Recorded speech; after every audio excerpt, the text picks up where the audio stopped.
Star Wars, The Phantom Menace, still terrible after all these years, the much-derided film returns to cinemas for its 25th anniversary. Once a rare blot on the galactic landscape, these days it's far from the only stinker in the canon. Ben Child. Friday, May 3, 2024, 11:41 BST. Share. 888.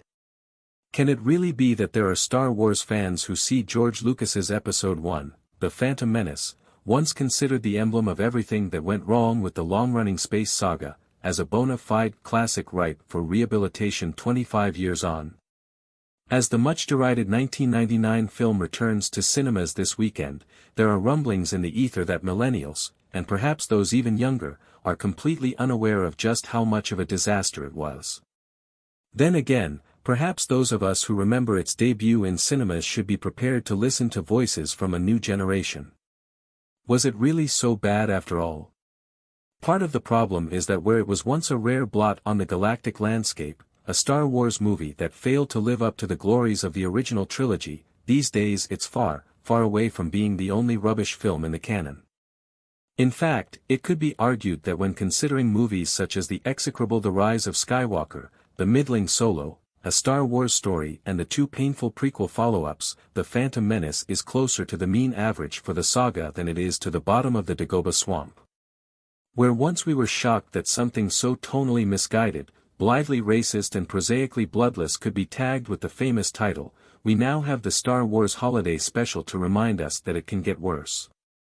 Back at the turn of the century, few of us were aware that 70s and 80s misfires like this even existed. See also Caravan of Courage, An Ewok Adventure and Ewoks, The Battle for Endor, it being the pre-YouTube era when all but the most studious of geeks were blissfully ignorant of them. In the early 80s, when I first learned of Star Wars, the only way to see the original trilogy was to catch it at the cinema, or hope against hope for a catch-it-or-miss-it TV broadcast.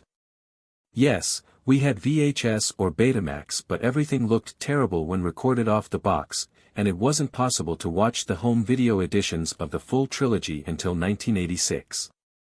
The result is that the saga had an air of extraordinary grandiosity, as if we were all breathing rarefied Tatooine air every time it came on the telly. This meant that when The Phantom Menace finally hit cinemas, 16 years after Return of the Jedi debuted in 1983, it took a while for some of us to realize that this was a different sort of Star Wars.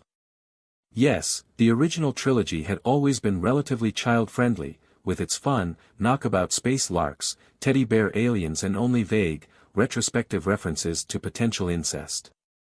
But this time the main protagonist seemed to be an actual child, albeit one who was destined to grow up to be Darth Vader, with an annoyingly stereotyped comedy sidekick, as if this was not so much a play on the 1940s matinee adventure serials of Lucas's youthful fevered dreams as an irritatingly cheesy 90s TV knockoff of the same. Many of us had spent decades imagining what Anakin Skywalker might be like underneath that shiny black, gothic carapace. I bet very few ever imagined that his journey towards evil would begin as a whinging brat with a penchant for shouting "Yippee" and telling weird angel stories, nor did we expect the story of the Galactic Republic's decline to be so tedious and technocratic, involving trade embargoes, boring speeches to the Senate and hideous CGI robo-battles.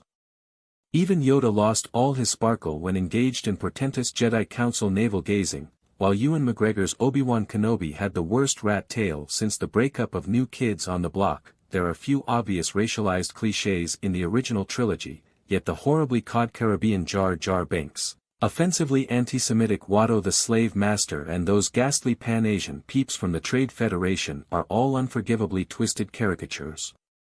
It is impossible to understand how Lucas went from making a starry-eyed paean to the Japanese masters in the late 70s and early 80s to a ridiculous reimagining of space fantasy populated by the worst stereotypes